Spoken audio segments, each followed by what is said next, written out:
that again when we start recording. Okay. I'm just going to repeat myself. Apologies for that. My name is Graham Parsons. I'm lead pharmacist for Turning Point and also hepatitis C lead.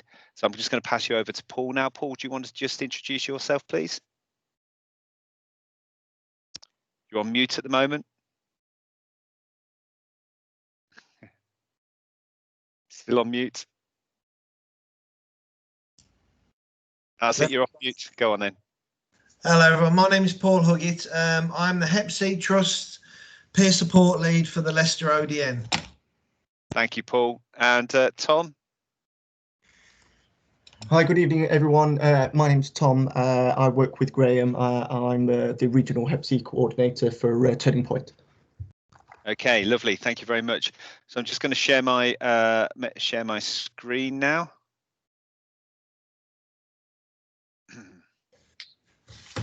And this is what we're here for. And if you're not here for that, you need to go somewhere else. Hepatitis C, an introduction for community pharmacy staff. So what are we going to be covering tonight? We're going to be covering a brief look at what hepatitis C is, the prevalence of Hep C, how Hep C is transmitted, testing for Hep C, hepatitis C treatment, a bit on the future of community pharmacy services and questions. And what I'd ask you to do during the presentation is if you can mute, and then during the presentation, if you've actually got any questions, put it in the comment section. And then what we will do at the end is we'll bring that all together and we'll answer any questions that you may have at the end. So first things first. I mean, obviously, what has led me to run this session? Well, firstly, is my interest in Hep C, which I've had for many years, and in fact, I was involved in running one of the pilot Hep C testing sites down in Plymouth about 8 years ago. Is the NHS England Advanced Service, which they've just released for community pharmacy testing. Now, I just want to make it clear that tonight is more about giving you a broad knowledge, a baseline knowledge for hepatitis C, and not about the service per se. Talking to colleagues and talking to Professor Graham Foster, who's the lead in this area, it's clear that that obviously what pharmacies need to do and what LPCs need to do is engage with a local ODN. So the ODN is the operational delivery network for hepatitis C. And so all the delivery of this service should really be at a local level to ensure that pathways are in place and there's a robust arrangement for how the service is run. So we reference this later on about where you can get information on this.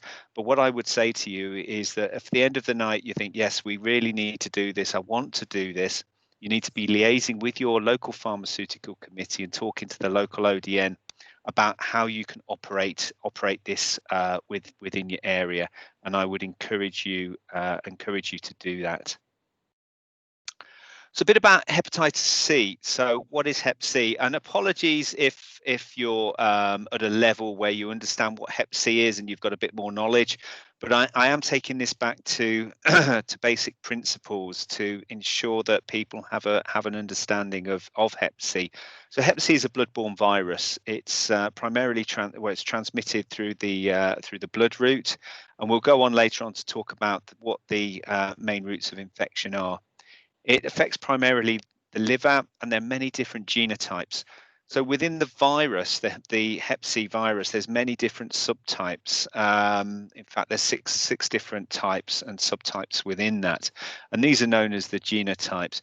And in the olden days, it used to be particularly relevant in terms of the treatment that was given. Less so now with the treatments that have been developed, as we'll talk about later. But you do need to be aware that there are different types of it. It can present as an acute or chronic condition. Again, we'll explore that more in a moment and what that acute and chronic presentation is, and also around the fact that some people that do get an acute presentation do not go on to develop chronic Hep C. Most of the transmission in the UK, so around 90%, is associated with sharing injecting equipment. And so this is why it's an important element, of pharmacies play an important role in this. So if we think about needle and syringe programs in community pharmacy, around 50% that's 1 in 2 of all the paraphernalia provided to clients, provided to people who use drugs in the UK, is done through community pharmacy, and that accounts for about 70 to 75% of all transactions. So you have this large area, and this has always been my calling, my promotion, is that you've got this large area, this large cohort of clients who are injecting drugs and are not in structured treatment, who are liable or are at risk of getting hepatitis C. And as we will see briefly later, this is what the NHS England Advanced Service is about, to actually engage these people not in structured treatment. So if we think about acute hepatitis C, about 1 in 3 or 4 will develop symptoms. So even somebody who develops acute hepatitis C will not develop symptoms. So it's not a case of if you've got the virus, you know that you've got it. Even if you develop into chronic hep C, often people will not know that they've got that presentation. And this is why there's such an importance in testing. And testing for at-risk group needs to remain one of the main criteria and the main drive for hepatitis C management. And over 20 to 30 years, these individuals may develop cirrhosis, liver cancer, or liver failure. So there's this process, there's this insidious condition that can go almost unnoticed for this period of time, and then can suddenly develop into the more significant issues associated with it. And there's no vaccine, but treatment is very effective. So we've got up to 99% cure rates now, depending on where you look in the literature. Some literature will say 95% plus, some will say 99% cure rates. All we know is that the current treatment for Hep C is very effective, very short, has limited side effects, and this is one of the reasons why we need to treat people, we need to test people, we need to get them into the pathways, and we need to get them into treatment so that their condition can be cured. And these are the symptoms for the acute presentation. So pyrexia, so high fever, tiredness, loss of appetite, abdominal pains, nausea and vomiting, and jaundice. But jaundice only in 1 in 5 clients. So again, you know, there's this preconception by some people that jaundice always presents with a liver condition. It doesn't.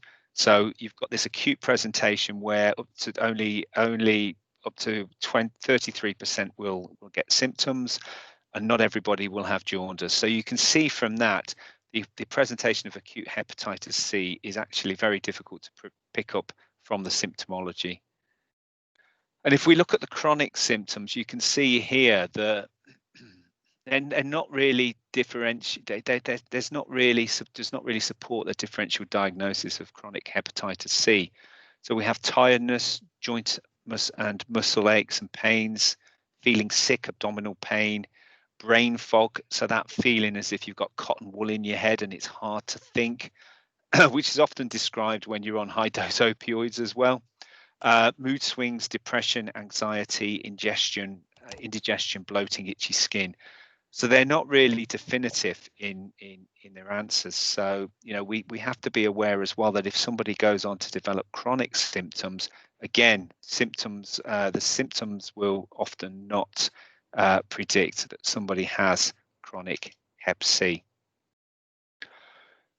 So this is from the Turning Point strategy, hepatitis C strategy, and it's something I've pulled together from various pieces of literature, because if you look at the progression of hepatitis C from infection to liver cancer, liver cirrhosis, and death, there's various different numbers associated with it. So this is a kind of a bringing together of those numbers in the best way that I can to give you an idea of where people go once they've been infected.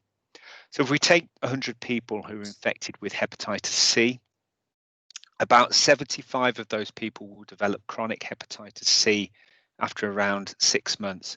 So you've got, again, in the literature reports, about 20 to 25% of people will just clear the hepatitis C virus. We don't know why that is, but some people will not go on to develop the chronic Hep C. But they will obviously have antibodies in their system from the initial infection, and that's something important that we have to remember when we get to the testing later on. From those 75 people that have chronic Hep C, between 8 to 30 people, so 10 to 40%, will develop cirrhosis after 20 to 30 years. So the progression to cirrhosis is variable. So again, if you look in the literature, some literature will support people getting it after 9 to 10 years, particularly those with significant comorbidities. But the majority of clients will take 20 to 30 years to actually develop a cirrhotic condition. And from those people with cirrhosis, about 1 in 2, 5% will develop liver cancer. Between 2 and 6 will develop liver failure. So from that original 100, you've got the risk of about 8 people in total that will develop liver failure and liver cancer. So we can see why it is difficult to actually understand and see the transmission, because you've got limited symptomology, but you've got something that can often lie dormant, as it were, to 20 to 30 years, but eventually develop into liver cancer and liver failure. So what factors influence the progression in chronic hepatitis C? So what I'd like you to do in the next 30 to 40 seconds, so in the next minute actually, is just write in the comments box what you think, what factors you feel will influence somebody in the progression of their Hep C. So think about lifestyle factors, think about other factors. So what factors influence the progression of somebody with chronic hepatitis C to the more severe presentations? So just take 30 seconds to think about that and just write your comments in the comment box. And then I'll ask Tom to read those out. Be brave, people, be brave.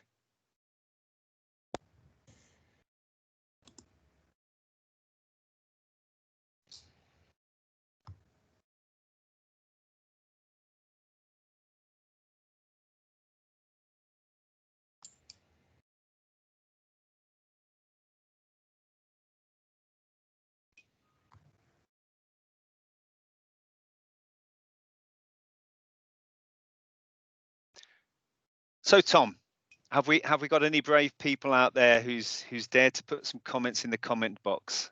We have indeed. We've had sort of quite a few. Oh, great stuff. Go on then, if you can read through them. Yeah, so someone has said access to healthcare. Yes. Which I think is a quite interesting one, and is not something that you think of sort of initially, and I guess sort of ties in with treatment provision. So that's a really good point. Yeah. I think access to healthcare, if we can just take these points one at a time, Tom, that'd be great. I mean, access to healthcare on my list, it doesn't come up, and interestingly enough, we talked about this last time, because it should actually come up. Especially access to healthcare for the more vulnerable clients. And as we progress through treatment, and there is an ambition to eliminate hepatitis C as a major public health threat by 2025. And so as we get into the more difficult cases, the vulnerable clients and clients who can't access mainstream health services are at risk of being missed. So yeah, that's very relevant. Okay, Tom, next one. We've had alcohol abuse. Yeah. So the use of alcohol is certainly in the list. So somebody who is using alcohol to problematic or dependent levels are more likely to progress to the more serious consequences of hepatitis C. Mm-hmm. Age. Age, yes, age is a very important factor, as we will see. So people that are diagnosed later in life, traditionally they were more resistant to treatments with the older treatments, but the newer treatments are more effective. But certainly, if they're diagnosed later in life, they're at more at risk because they've been through the transition, those 20 to 30 years. So they're more at risk of actually progressing to the more serious consequences. And then we've had co-infections as well. So those sort of clienteles that unfortunately are co-infected with other bloodborne viruses in addition to Hep C. Yes, definitely, and especially HIV. So HIV and Hep C is not a great combination. Anything else, Tom? Lastly, there's an interesting one. So fear of the older treatment regimens, which I know is something that Paul's going to talk about kind of later on. Yes, Yeah, so certainly, we've got a slide later on about the myths, haven't we? And I think part of your work in community pharmacy and part of our work as healthcare professionals, practitioners, is actually dealing with the myths, isn't it? I mean, I take it back as well. It's a bit off kilter, but the myth that methadone makes your bones go green. And there's a lot of myths out there in terms of healthcare, and especially in terms of some of our client groups. So we need to deal with those as well. So thank you very much for engaging with that, and well done to the people who contributed to that. Very happy with that. So we'll go through these. So alcohol, we've already talked about alcohol, haven't we? And the fact that alcohol will have an impact on it. Age as well. We've talked about age and the impact that that age can have. Children who become chronically infected through vertical transmission also have a low progression to liver fibrosis. And even though in the UK the majority, 9 in 10 of clients are through injecting drug use, there is the risk of vertical transmission, and that is one of the major routes, certainly outside of the UK and certainly in developing worlds. People over the age of 40 are progressively more susceptible to faster rates of fibrosis, which we've talked about. Sex is also an influence. So when age, duration of infection, alcohol consumption, and metabolic factors are accounted for in multivariate analysis, fibrosis progression is still more than twice as fast in male subjects. And there's a theory that this might be due to the role of estrogen in altering fibrosis development. And the male sex is also an important risk factor for cancer in chronic Hep C. There's some evidence that race might be an influence as well. So this is more of a genetic factor. So it's not something that we can alter.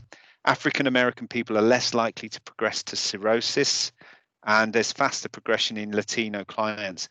And this comes from studies from the States. So again, they might not be as relevant to the population within the UK, but they are factors that you need to consider. So BMI, so people with BMI of greater than 25 associated with an increased risk of fibrosis, because fatty liver can cause inflammation. We've talked about co-infection. And I've just got some statistics from one study here. So there was a marked increase in liver-related mortality in patients with chronic Hep C and HIV co-infection, and that relative risk is 17.5, which is really significant. And smoking is an independent risk factor for hepatitis and fibrosis as well. So well done for everybody who came up with those. And this is the genotype spread. So we can see that there's a variation in the genotype across the globe. As I say, this was certainly more relevant with the older treatments, when treatment was more linked to the genotype, and there is still that linkage nowadays, but it's very much more the regimes are less genotype specific than they were with the older regimes. And the World Health Organization again have released that the World Health Organization wants hepatitis C eliminated as a major public health risk by 2030. In England, the NHS England have actually been working and putting more money into services to try and eliminate it as a major threat by 2025. Obviously, COVID has had an impact on that, as I'm sure, I know we've got some specialist colleagues on in tonight, and certainly testing within drug services has gone down due to COVID, because we're not seeing the clients. Within Turning Point, we're just actually initiating a self-testing regime where we're actually doing postal tests to clients, because we see that the restrictions certainly as we come into the second phase of COVID will mean that testing will become just as equally challenging.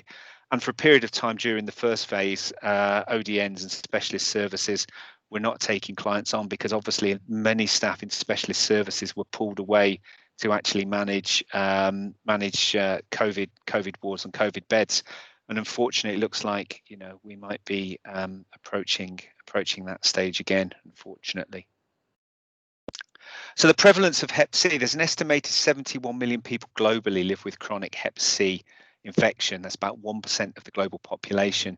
So around 143,000 people in the UK have chronic Hep C, but that's been a 20% reduction in 2015. So it is one of those areas that we are having a success in, led really through the testing process and also the drug regimes which are available nowadays. Around two-thirds of those people in the UK are thought to be undiagnosed, and injecting drug use is the most important risk factor in the UK. So just over half of people who inject drugs test positive for the hepatitis C antibody. And here we can see the kind of decrease in the rates of chronic hepatitis C infection. This is from 2008. So we can see this steady decline and a more active decline from 2014. So we are on a successful tangent with the disease, and it would be interesting to see how that maps out over the coming years. Okay, I'm going to talk about transmission now. So looking at transmission and how hepatitis C is transmitted. As we've said earlier on, the main risk factors is injecting drug use. So anybody who is a current injecting drug user or who's injected in the past even once is at risk.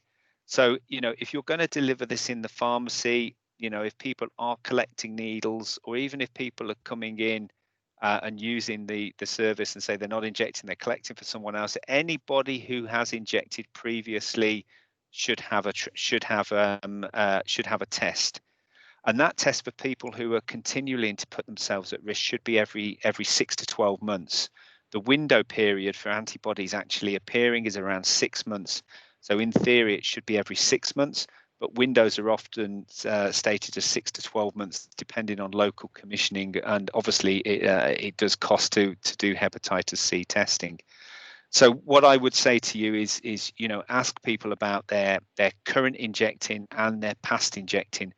Within the NHS England advanced service, pharmacies will only be allowed to do people that are not in structured treatment. So this is I suppose the difficult situation. If somebody comes in and uses a needle and syringe program who are not in structured treatment, you can offer it. But if somebody comes in on a script, you can't offer it. You need to refer back to the drug service for that. Other ways of transmission are blood transfusions and organ transplants, and that's particularly before 1992. And again, I've got some statistics here, or September 91, sorry. The World Health Organization indicates that 89% of blood donations worldwide are currently screened following basic quality procedures. So 1 in 10 of blood donations worldwide are not screened. 47% of the blood collected in developing countries is not screened in a quality assured manner. 39 countries, or 24%, reported that they do not routinely screen for HIV, Hep B, Hep C, or syphilis, and 9 countries reported that they do not screen for Hep C at all. So while we may talk about in this country our issues with healthcare and funding, and they are still real issues, in other countries and developing countries, this remains a particular problem. So again, if people come back from abroad, have had procedures, have had blood transfusions, you know, they need to be screened for Hep C as well. Needle stick injuries remain a possibility for the transmission rate as well. The actual rate of, or the actual risk of getting a bloodborne virus via a needle stick injury is very, very low. I mean, we talk about the 1 in 3 risk for Hep B, 1 in 30 risk for Hep C, and 1 in 300 risk for HIV, which are common figures that are quoted. But you know, the actual rate of getting BBV through needle stick injuries is very minimal. What I would remind you is that if you get a needle stick injury in a pharmacy or anywhere, you still need to be referred to the local accident and emergency for assessment of PEP to make sure the post-phalanxis treatment, just in case, because the risk does still exist. We've talked about the risk for vertical transmission from children. So that risk does exist. And there's also risk in tattoos and piercings. Again, in the UK, most tattoo and piercing shops have very strict arrangements in place. They have autoclaves and they are usually licensed through the local council. So the risk in the UK is minimal. And for anybody who doesn't recognise that person, that's me getting my 50th anniversary or my 50th birthday Lord of the Rings tattoo, if you're wondering what that is in the Plymouth tattoo areas. There's also a risk from personal items such as scissors and toothbrushes. Again, you know, it's almost impossible in the literature, because I've looked for it, to actually put a risk percentage on that, because one, you know, people don't actually look at that and haven't studied that, and two, we know that the risk is there, but the risk of it actually happening is very low. But again, you know, if you're talking to clients that actually have hepatitis C, we should be giving them harm reduction advice around the use of these personal items in their household to limit the risk of transmission in those households. And again, we talked about the risk in other countries as well. So while the risk in the UK, or while the prevalence in the UK of hepatitis C is low, it's around 0.5% of the population. In other areas such as Egypt, I think the rates are around 15% at the moment. So there's that difference between the different settings and the different countries. How is it not transmitted? So again, you know, this is a very important factor when we're talking to clients. So the first slide is breastfeeding. So hepatitis C is not transmitted through breastfeeding, and certainly within our service, whether people are on OST or have Hep C, we'd certainly encourage breastfeeding. However, that comes with a caveat that if a mother has cracked nipples or has bleeding nipples, there is a theoretical risk of the transmission of Hep C, and the advice would be to stop breastfeeding at that point until the area has healed. And this is when, because I know I've got colleagues from the local Plymouth hospital on today, this is where we would really advise clients to work with their midwife, to work with their specialist midwife and the local hepatology team to actually get specialist advice on this. If we have a mother who's got hepatitis C and has recently had a baby, we'd certainly be trying to plug them into the local services. You can't get it from toilet seats. You can't get it from utensils or hugging somebody. And in terms of sex, again, there's a lot of misconceptions around that.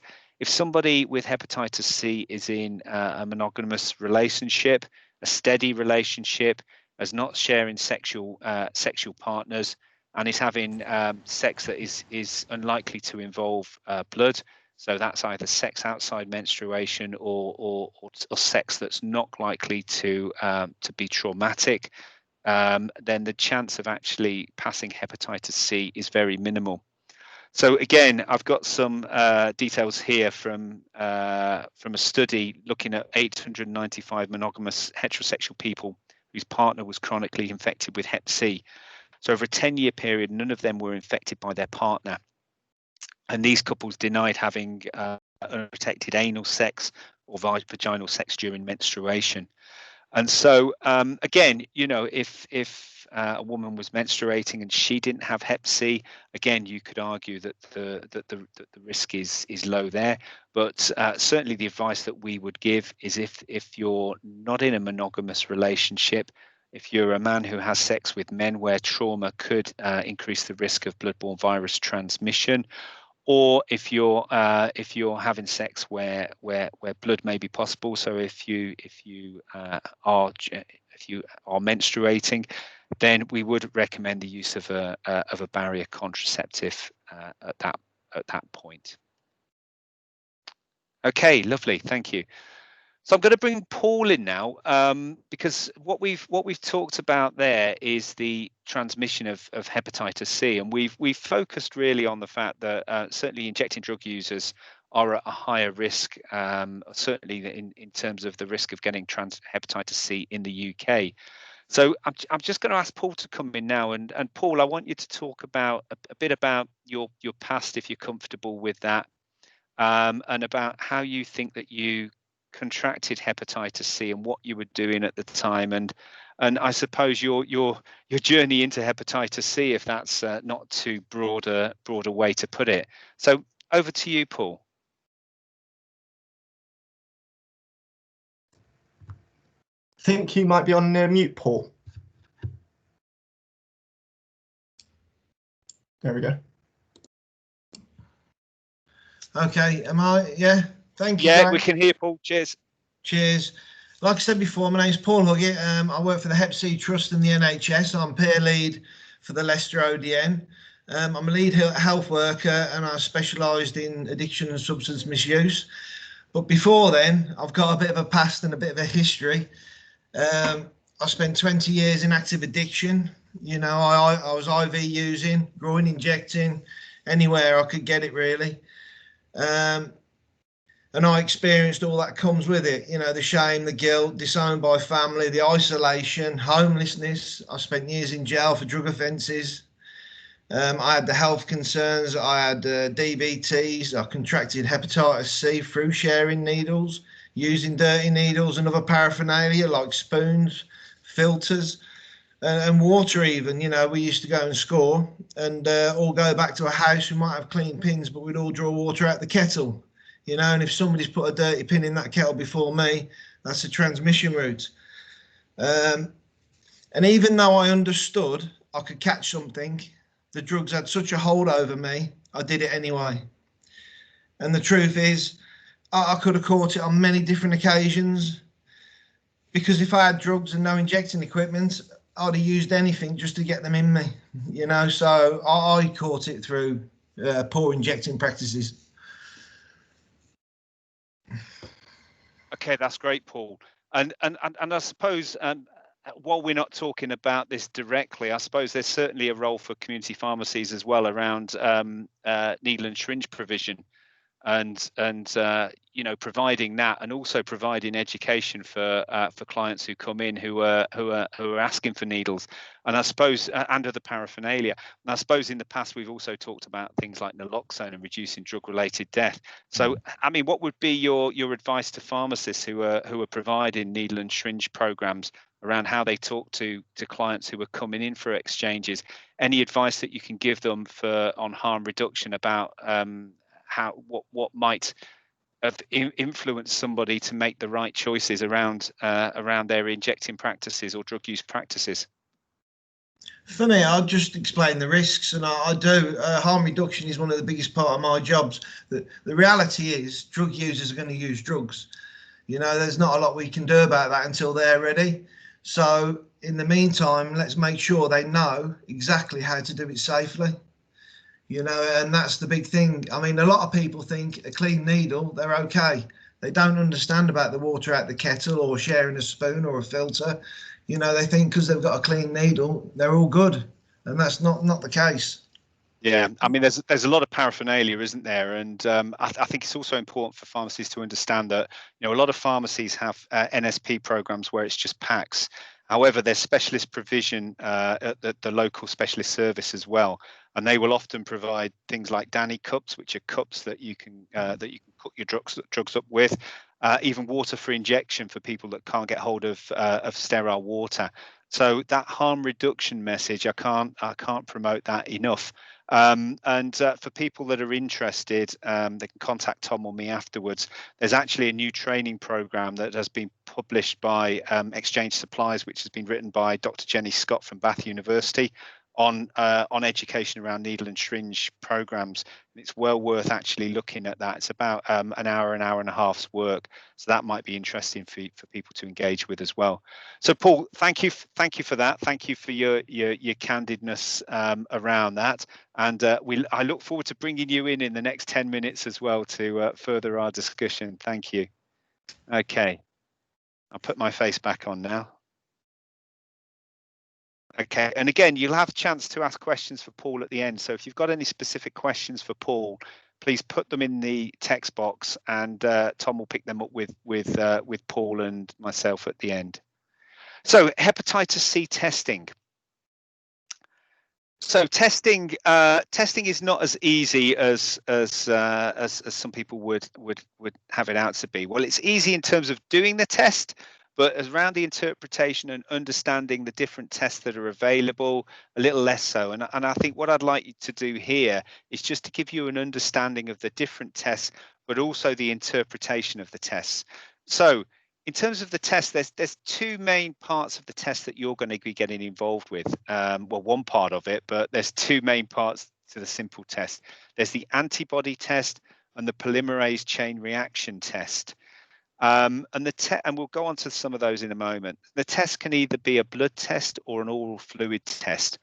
Now, with the community pharmacy scheme that's done through NHS England, the actual test is going to be what they call a point of care test using blood. So you'll put it's similar to the immediate COVID tests that are around at the moment. So you draw some blood up, put it on a sample, and it will give you a positive or negative result. Now, that positive or negative result is for the antibody. So it's an antibody test, and that confirms past exposure to hepatitis C. So it doesn't show that the person has a current infection. And it also, if somebody's had an infection, been in treatment or cleared it through treatment, it doesn't necessarily, it just shows that they've been exposed to the virus, and that's important.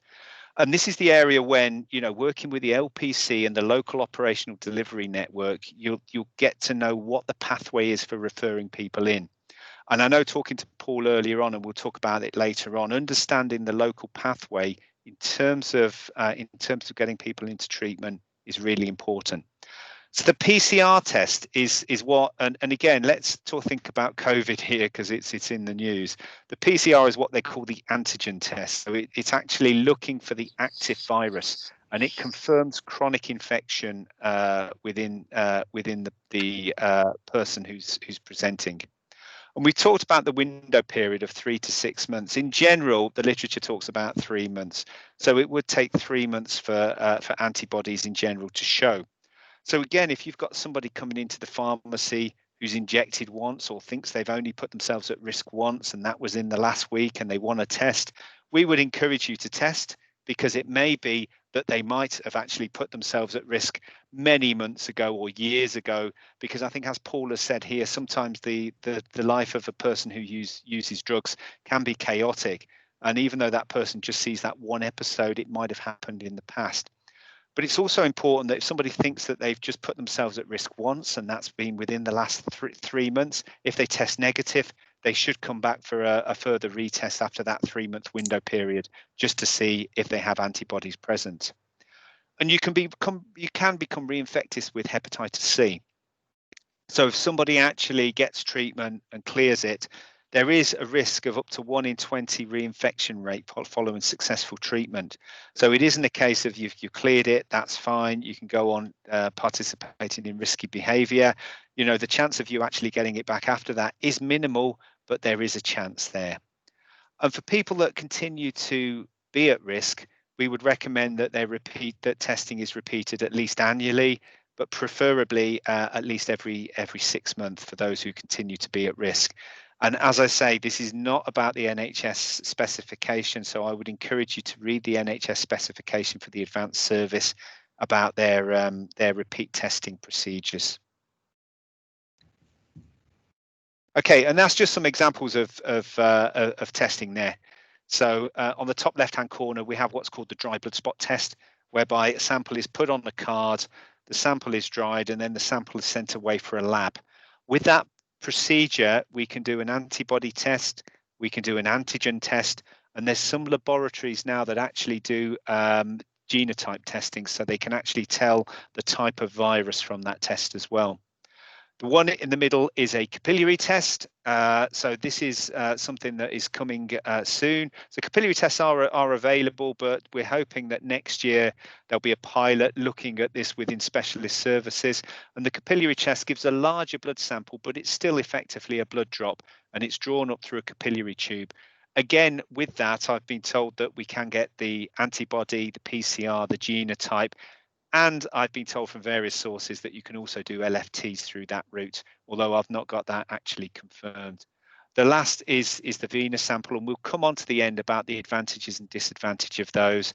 And the bottom one is actually a saliva test. And the ones that you'll actually be using in the pharmacy is a cassette test. So it's a point of care test whereby the blood is dropped into the channel and a result is given from that. And we can see the different advantages and disadvantages of the tests here. So the sensitivity and specificity is the ability of the test to give false positives and false negatives. So it's no surprise that venous blood sampling is very, very accurate, as is capillary blood sampling. Dry blood spot sampling is also very accurate. Certainly within the company that we use, about up to 19 out of 20 tests will give a true result. But there is that risk with that sample that you might get a false positive or false negative. Point of care testing, again, they're a little less sensitive and specific, but the test that you're using, which is the Intec Rapid Anti-HCV test, is quite accurate and has been sourced through NHS England for its accuracy. And if we look at that, I suppose the advantage of that test as well is it's a very rapid result. So the result is within about 15 minutes, I believe. You won't get nucleic acid testing, so genotyping through that, but that's not needed. Least requirement for training, so you don't need a lot of requirement to do an actual point of care test, and it's very easy to administer. It's not invasive, it's not complex to actually undertake, and it's quite cost effective. So this is the reason that this is being used. But again, I suppose one of the disadvantages is it's just an antibody test. So you need to be careful in terms of talking with clients that it doesn't give the result that the client is Hep C positive or is has chronic Hep C. It's an indicator that that person has been exposed to the Hep C virus, and the first stage in putting them through the pathway to treatment. And the first stage will be referral to the specialist service for a venous blood sample to determine whether they are PCR positive and determine the genotype of the sample. And as we can see here, this is the Hep C testing pathway, just a generic pathway. So if somebody tests, if they're negative, reassure and offer harm reduction advice, and repeat risk assessment and test after each risk event, or every, so it says 12 months there, but every 6 to 12 months. So again, you know, if somebody's putting themselves at risk through their drug using behavior, it is an opportunity to give harm reduction advice, to talk about sex, to talk about injecting, talk about the reduction in injecting behavior. And also, if they're not in structured treatment, which they won't be, try to encourage them to engage with your local drug and alcohol service, because if somebody is on an OST prescription, again, and there is needle and syringe provision around, their risk of contracting hepatitis C does reduce, and we have evidence for that. If they have a positive antibody test, then they need to go for a confirmatory PCR test. Again, if that's negative, we can provide the same advice that we have here. If it's positive, it's a chronic infection, and then they will actually go into the local pathways. So who should be offered a test? So let's talk about the pharmacy services first, which is at the bottom. So we've already said that clients using NSP services who are not in structured treatment, that's what the NHS service is looking for. That's what the advanced service is actually looking for you to actually manage. In terms of everybody else, you know, if I'm thinking a turning point, injecting drug users, past or present, or even just once, individuals who are regular sexual partners of individuals with Hep C, individuals with multiple sexual partners, individuals at risk using the criteria discussed earlier in this presentation. So certainly within Turning Point, we would generally stick to the drugs and alcohol clients. And even though alcohol itself is not, if somebody's using alcohol, that's not a risk factor for them getting Hep C, in the sense that it's not a bloodborne virus transmission. We have found that there is an increased risk of dependent and problematic alcohol users having Hep C. And we think this is due to the risky behavior and the disinhibition associated with their use, which may have put them at risk during their lifetime. So certainly within Turning Point, we would do anybody who wanted to have a test, but certainly we'd be concentrating on injecting users and past injecting users. And harm reduction advice, we've mentioned this previously. Always give safer injecting advice. Offer NSP services. Sexual health advice. We've talked about sexual health advice and the risks, and we talked about the need to actually use barrier contraceptives for certain sexual practices. So, you know, we can talk about that as well. Alcohol harm reduction advice. My certainly talking to some of the ODNs, you know, somebody who's Hep C, who's still using alcohol, it doesn't preclude them from treatment like it may have done quite a few years ago. So it's not a case that they won't get into treatment. So that's a myth to actually dispel as well. But it's certainly true that if somebody is using alcohol and has Hep C, their progression towards a more severe condition, serious condition, is increased, and we should be giving advice on that and supporting people who want to reduce. Keep personal items for your own use and cleaning, covering cuts and grazes. Okay, fantastic. So I want to talk to Paul now, and I want to bring Paul back in around testing. So I've put the questions on the screen, and we'll go through these, but we can have a general conversation about it, Paul, as well. So I want to cover what were your concerns about testing, if you had any. So you talked about the environment that you're in, you're 100% certain that you got it through your injecting drug use. So I want to talk about your concerns and training. How was the experience for testing for you, and how could it have been improved? So what does good look like in terms of testing? So what would you say would be good in terms of pharmacy testing? And also, what do people undertaking tests need to help clients through the process? How can they help clients through the process? So we're thinking about pre and post test discussion and the understanding of treatment pathways. So firstly, what was testing like for you, your concerns, and what does good look like in terms of pharmacy testing? Firstly, any testing is good for me. You know, test. That's it's all a win for me. The way I sort of see it is, well, I sort of sell it like this. You know, if somebody's feared up about getting a test, I sort of explain. You know, it's win. Have a test. It's win-win. It's win if it's negative, and it's win if it's positive. Because today it's a simple course of tablets. My experience, these questions, but yeah. My experience, bear in mind, this was a very, very long time ago. You know, it was 2003 I found out I had hepatitis C. And if I'm honest, I sort of knew or believed I had it anyway, you know, and why did, Paul, sorry, can I come in there? Why did you believe you had it back then? Because a lot of people I used with, I knew had it, and I shared. Okay.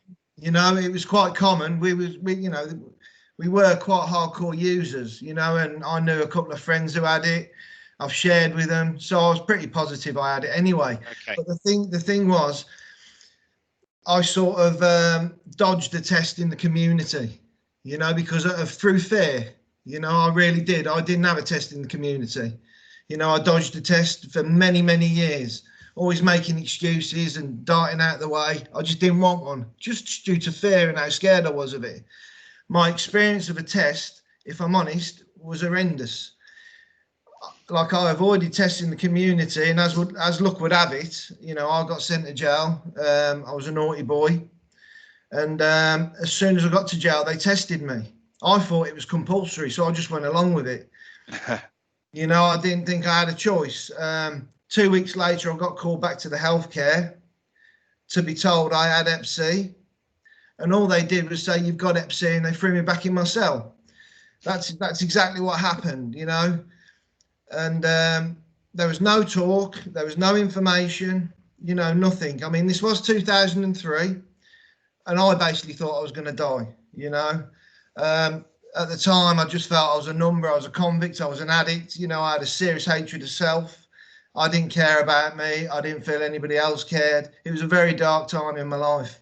You know, back then, there was very little known about Hep C. So I don't really know what they could have done back then, you know, because they didn't really have any information. There wasn't any information about it, really, because I did ask, you know. I suppose back then, really, a bit of love, care and compassion wouldn't have gone amiss, you know, but I don't know what they could have done because they didn't know themselves. You know, fortunately, times have changed now, you know. There's a lot more known about it. There's a lot of support out there. You know, there's direct access to treatment. You know, it's a completely different ball game. Okay, so you say about fear there. I mean, do you think that working with people who use drugs, is that fear still there? Is there still the myths around testing? Is there still a fear of getting testing, or do you think it's a completely different environment from back in 2003, if you can compare it? Oh, well, you can't compare it. It's night and day. I mean, I do think it is changing. It is changing. But the problem we have is, like an old school hardcore addict would rather listen to his mate down the underpass who had interferon treatment and a biopsy, you know, and how he couldn't do the treatment, and it was so brutal, like chemo for a year, and there was only a 50% chance whether he cleared it or not. You know, that stuff, that don't go away in somebody's mind, you know. So it's about educating, telling them the new treatments, you know, a simple course of tablets, very little side. It's just incredible how it's changed. You know, it really, really is. And that the myths and stigma. The problem we have is, like an old school addict will rather listen to another addict than they will a healthcare professional. Yeah. Because they're so distrusting of people. It's them against us. That's the way we sort of, well, I sort of looked at it back then. You know, everyone's after. Yeah. You know, everyone was against me. You know, and so what we're sort of finding is, we're treating a few of these old school hardcore addicts in the community, and then they're coming in voluntarily, the mates are, because they've seen their mate go through the treatment with no side effects. It was all good, and they're coming to get treated as well. Yeah. So I suppose in terms of that and trusting your mate rather than the healthcare professional, I suppose one of the selling points of pharmacy is that often we'll, you know, going through the needle and syringe program or going in to get your script daily, you get to know the pharmacy team really well. And, you know, and I mean, through our other training around OST, you know, we look at what good is, and good is being open and honest and smiling and just having that conversation with the person who comes in. And I was mindful that you mentioned love, care and compassion. And while there was kind of, you know, you mentioned that would have been good back then, it's also good now, isn't it? And the fact is the simple, the kind of back to basic messaging around love, care and compassion are really important for people that are engaging with pharmacy. Would you say that's fair to say? Personally, I'd say if you keep coming at people with love, care and compassion, it's very hard to fight it day after day. Do you know what I mean? It really is. There's nothing you can do. There's no defense to love, care and compassion. Do you know what I mean? And that's the fact. Okay, that's great. Thank you. So I think the take-home message is there is, you know, there's nothing to fear through testing. Love, care and compassion is very hard to fight against. And there's also a need for our staff and pharmacy staff to actually have the information, the basic information, to be able to talk to clients about this. And I suppose, help them with any fears that they might have. Okay, that's great, Paul. Thank you very much for that. And we'll be hearing from Paul again later. Okay, hepatitis C treatment. So I just want to briefly look at the treatment because my role as certainly chief pharmacist within Turning Point and as a prescriber is certainly more in the substance misuse field. So I can tell you anything you like about OST and buprenorphine and methadone and benzodiazepines, etc. And I've got a kind of a passing knowledge in terms of the direct acting antiviral drugs. So I'm not going to go into detailed about these drugs because it's not appropriate for me, and there's in fact other people on the call that could probably do that a lot better. But what I want to get over here, and I think what Paul's mentioned quite a few times during his talk, is the improvement in treatment. So if we go back to I think it starts 1986. So 1986, think about this. What was, I think Top Gun was in the theatre, because I remember going to watch Top Gun with my girlfriend back then. The year before I went to university and the year before Coventry won the FA Cup. And back in that time, the only treatment was interferon, and it was a 6 months course, and the chance of success was 6%. And if we go through the period here, we go up to 1998, we come into the new millennium, we can see that interferon's changed to PEG interferon. It's slightly better than the standard interferon, but the success rates are still very low. You know, we're talking about a cure rate of about 4 in every 10 clients. And again, this was genotype specific. And unfortunately, the common genotypes in the UK at the time, which is still now genotype 1 and 3, were, I think it was genotype 1 specifically, was very resistant to these treatments. So, you know, I remember talking back in the mid 2000s to clients and having to try to convince them to go to treatment when the treatment was going to be 12 months plus, often 12 months plus, and the success rate was going to be, you know, 1 in 2, and it was going to make you feel very unwell. In fact, often clients with mental health presentations used to have a psychiatric assessment beforehand because it made you that unwell. So let's roll that forward into the 2010s now. And so we're starting to see, we're starting to see here ribavirin, we're starting to see some oral drugs, and we're expanding the drugs here. So we're getting a bit better improvement, aren't we? 63 to 79%. And then we have 2013 and the development really of the direct acting antiviral drugs.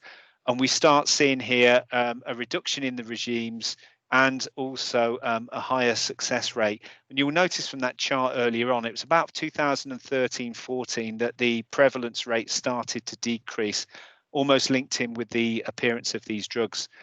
And nowadays, we got all oral DAA regimes. So it's all oral medication, regimens of about 3 months. And there's some literature now that, you know, that has shown that clients will often have cleared within 4 weeks. But obviously, the regimens at the moment are still up to 3 months. But clients are showing sustained virological responses after 4 weeks. So almost elimination of the virus after this period of time. And this is the message that I think we need to get across. Apologies if my screen's shaking because I'm banging the glass here. That the drug regimes are short, they're oral, the adverse effects are pretty limited, and you can get rid of this. You can get rid of this virus in 19 to 20. 19 cases out of 20, and often higher than that. The drug regimes are absolutely amazing nowadays. Get that message over when you're testing and when you're talking to clients about this. So again, you know, we have on the left-hand side, again, I'm not going to go through this in details, the different direct-acting antivirals and the ways that they actually work on the particular viral thread. But basically, there's different combinations of treatments for different genotypes, but often there'll be a pan-genotypic regime, and that will often cover a number of genotypes. So these drugs are really successful, and it's a lot less complicated in terms of how they are prescribed now.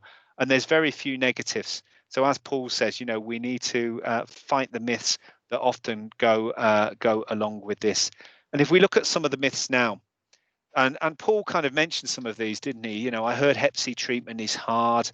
What is it like? And this often harks back to the interferon days, the days where we had to give injections for 6 to 12 months and ribavirin pills, the days when the cure often made you feel worse than the presentation.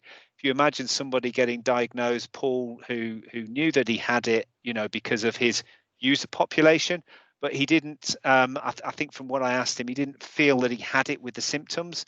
And now we're going to cure you, but we're going to make you feel a hell of a lot worse during that period of time. And people who use drugs still have this perception that that is the regimens that are in place, and they're not. It's far be it from that. And Paul mentioned this as well, chemotherapy. There's still this myth with some of our clients that it's like chemotherapy, that it's going to make you feel ill, that it's like treating cancer. And it's not, basically. There's also the myth that you know, biopsies will need to be taken. Biopsies are very rare, very, very rare, and that most of the assessment now will be done using a tool called a Fibre Scan, which is not an invasive procedure. It's basically a scan over the liver area. And that will often give the rate of fibrosis and give information to the specialists about how badly the liver is affected, which will often inform treatment as well. It doesn't need a biopsy, it's done through Fibre Scan. And there's also scores such as the FIB4 score, which is also used as an assessment tool, which actually takes biochemical results and looks to put an assessment based on that. So again, you know, biopsies, it's not going to happen. It's a lot less invasive and nowadays. Okay. And adverse effects are very limited. So sickness, insomnia, depression, anxiety, skin irritation, hair loss, anorexia, tiredness, aggressive behavior. I've put all the ones there that are listed in the DAAs, but they're not very common adverse effects. It's just, as pharmacists, I know that I couldn't get away with not putting a slide on adverse effects and interactions. So please have a look on the summary of product characteristics around this. But if we compare them against other drugs, and we certainly compare them against the old regime, it's not in the same league. Also, I just wanted to, and I think this will be, I think in community pharmacy, this will be more of interest rather than something that you're going to use.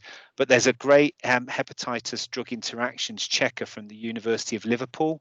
So you can download that, and that's available as an app as well. So if you want to download that and have a look at that, really useful. It also covers HIV medication. Obviously, the go-to tool is the summary of product characteristics. And if you can afford it, you know, a Stockley drug interaction book, but they're not updated very regularly. I know I've got one on my shelf behind me. And there's also that chart there is actually from the 2017 clinical guidelines, so the substance misuse clinical guidelines. So if you actually went in there and just put orange guidelines 2017 substance misuse, you're able to download a copy of the clinical guidelines. Now, I'm suggesting that all the pharmacists on here tonight are actually, and all the pharmacy staff are particularly interested in substance misuse, and it's useful to have a copy of that to understand the more holistic nature of drug treatment. But they've also got sections in there on Hep C and a very good interaction checker, which not only covers HIV and Hep C medications and Hep B medications, but also covers other medications. Very useful tool if you want to actually access that. Okay, so I'm going to bring Paul back in now, and Paul's kind of started talking about elements of this, but if you can just kind of finish off and expand on anything that we haven't covered, Paul. I want to look at treatment, and you know, certainly, and I think you've covered this, but what were your concerns of treatment? What helped you through the process? And I know that you had the old treatment regime rather than the new. And I don't know if you can, I think you've done this mostly, but I don't know if you could contrast that a bit more and you know, the differences between them. And obviously you've not experienced both of them, but you've worked with clients who've had the new and you've had the old. And I suppose the final thing to say with this is if somebody's going through treatment and they're still going into their pharmacy, what could the pharmacy staff do in terms of supporting the clients who are going through treatment? Okay. My concerns with treatment was I started treatment in 2005, and all I knew about was interferon and ribavirin, and that's a treatment I did for 12 months. I knew the horror stories, you know, and they weren't lying. It was awful. I did have to have a biopsy.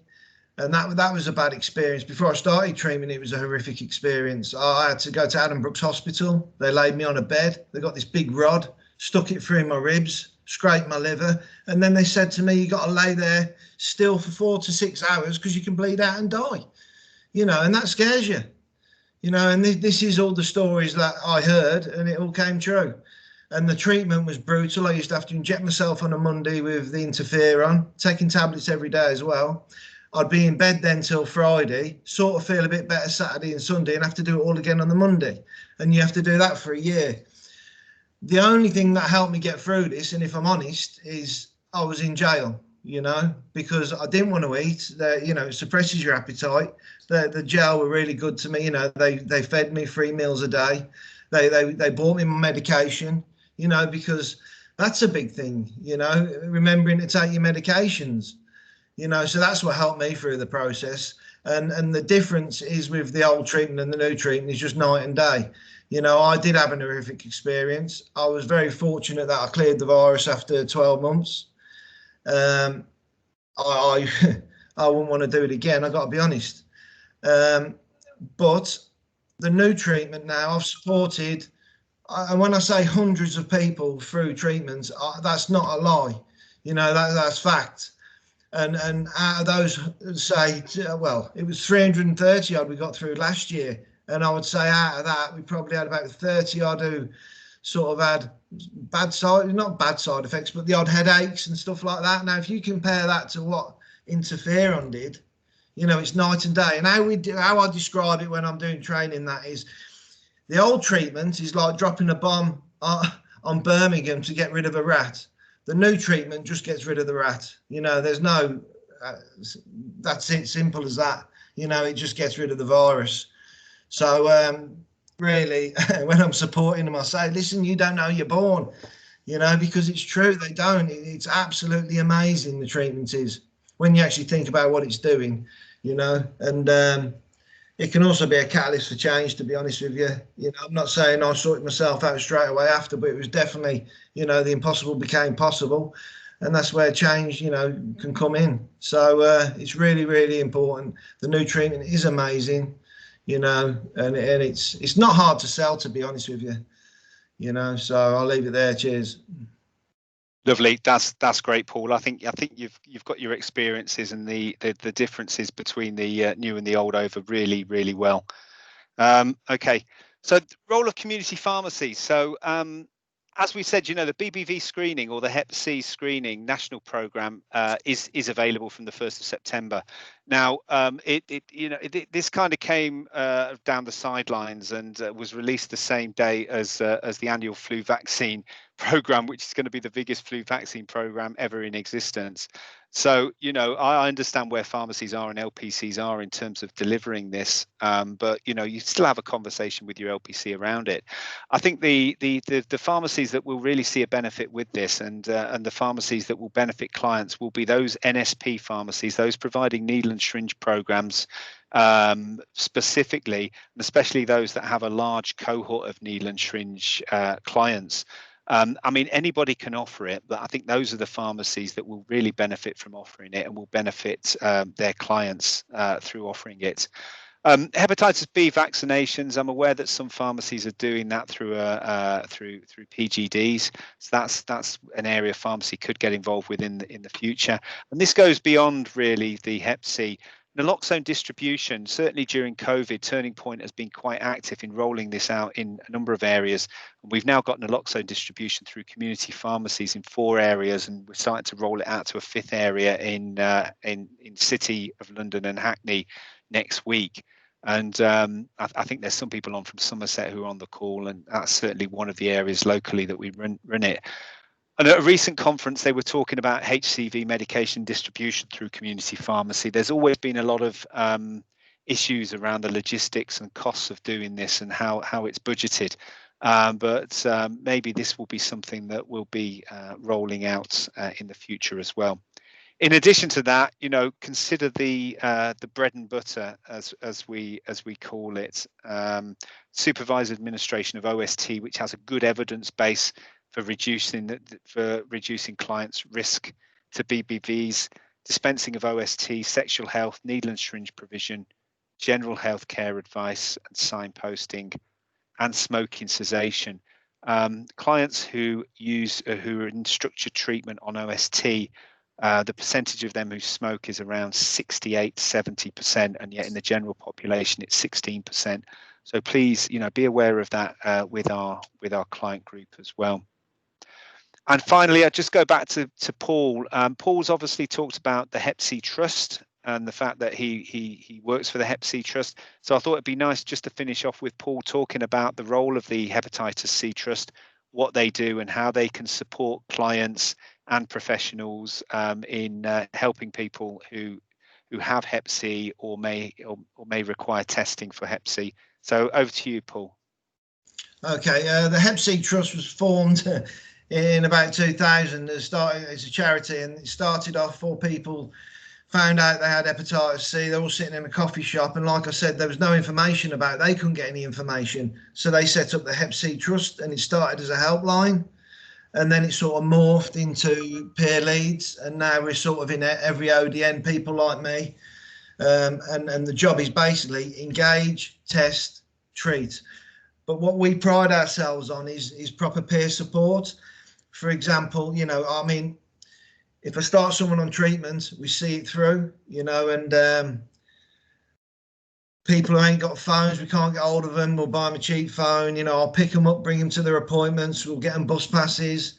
If they, you know, if they haven't eaten, we'll buy them dinner. we really try and take that peer support to the next level and support them all the way through. I mean, it really helps that I've been there and had the virus, you know, so I can ease their worries and fears, because that's what it's about. It's about getting rid of the myths, getting rid of the stigmas and easing worries and fears. I do groups training for staff.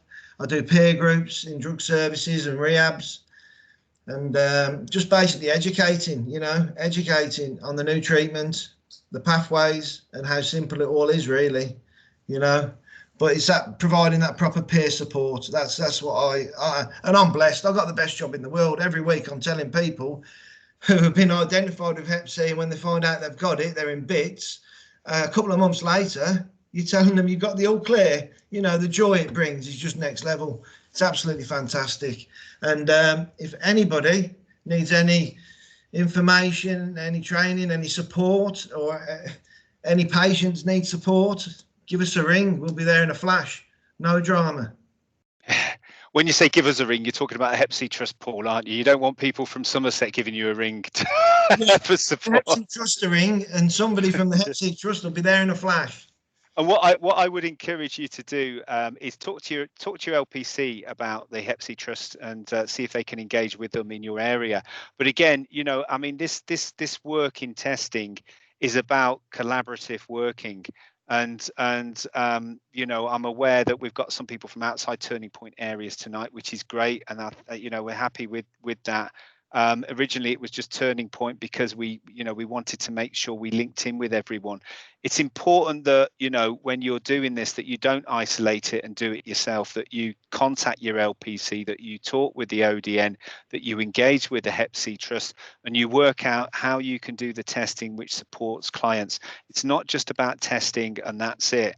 As Paul mentioned and I mentioned earlier on, it's important to understand the pathway and ensure clients are actually moved into the system to get treatment. It's not just about that. But I'd encourage you to visit the Hep C Trust website. We've got the link for that at the end of this presentation, and have a look at that website and to find out more information on that.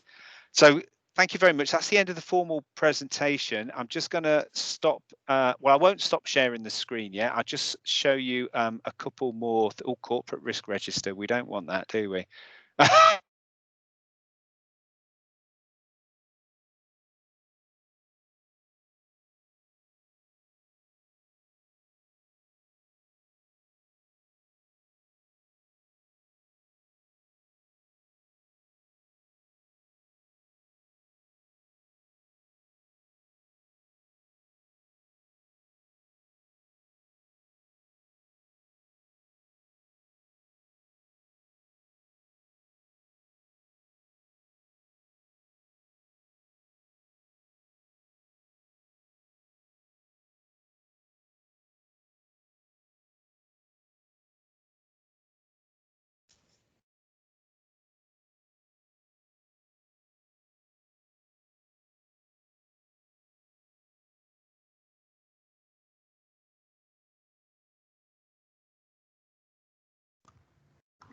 So I know we've had a couple of questions in the chat.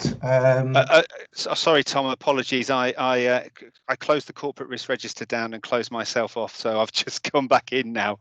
So can you see? I just want to share the screen quickly, and then we'll go on to the questions, if that's okay. So I just wanted to show you a couple of things. So there's a Hepatitis C Testing Service PSNC website. So please go and see that. There's an organisation called INSTU, which actually provides further information on Hep C testing and Hep C information. And they also have training available. So this is free training that you can access through this website if you've got further interests in developing your knowledge around Hep C. The Royal College of General Practitioners also provide training, but they've started charging £55 for that, while INSTU's training remains free of charge. And there's the Hepatitis C website there. So what I'll try and do now is I'll try and close my screen without clicking me out again. And over to you, Tom. If you can kind of mediate the questions, that would be great. Yeah, no problem at all. Going back to one of the topics that we've talked about in terms of sort of myth busting, etc. Jane from the University Hospitals of Plymouth made a very valid point, which is something that we omitted or certainly didn't talk about, and that's about the topic of sort of retreatment, in the fact that that's now no longer a barrier. So certainly in terms of years gone by in the infancy of these sort of newer regimens that we've got access to now, it was kind of a one chance saloon, which is certainly no longer the case. So I think that's certainly a very valid point to make. So thank you for that, Jane. In terms of questions, someone says, is the point of care test specific for Hep C, or could it be used for other BBV testing? No, the test that's being provided is the Intec Hep C antibody test. So it's specific for Hep C. Okay, and there was another question. In terms of the materials that we've gone through, that is going to be shared pretty shortly after this, I would imagine. So this will all be kind of circulated. Yeah, I'll share that, and we'll share the. I'm not sure we can, because we've had difficulties, haven't we, sharing these videos, Tom, haven't we, to people within the organisation, and I'm sure there's a way to share it to people outside the organisation. And if you're part of this, we should be able to share that. But yeah, we will look to do that. Well, I say we will look to do it. Tom will look to do it. And I'd like to thank Tom at this point for organising it and managing the invite. So thanks for that, Tom. And Tom will be getting the presentations and hopefully the video out as well. Thanks, Tom. I think that's it as far as questions are concerned. Lovely, great stuff. And as we said, I mean, what was said about retreatment from Isabella, thank you for that, because yeah, I mean, you do raise a point there. It's not just, you know, I mean, where we were 10 years ago is completely different from where we were now. In fact, where we were 5 years ago is different from where we are now. It is such a changing environment and an exciting environment. And, you know, any area of medicine where you can get, you know, cure rates of 99%, it's an amazing time, and it's an amazing area to actually be in. So before we go, I mean, a couple of things. Firstly, as I've said, thank you to Tom for arranging this and supporting me with this, and being my my strong support to getting this done. Thank you very much. And especially thank you to Paul, who is my go-to person for these events and always proves his worth and actually delivers an effective presentation with the passion that's needed, and I hope that passion you'll take away and you'll think about in terms of how you're going to move forward with delivering testing within your services. So other than that, it's 20:53, so I've got 5 minutes to get a cup of tea and a muffin before bake-off. So thank you very much. I'm going to stop the recording now. Safe trips back to wherever you're going, which is probably nowhere.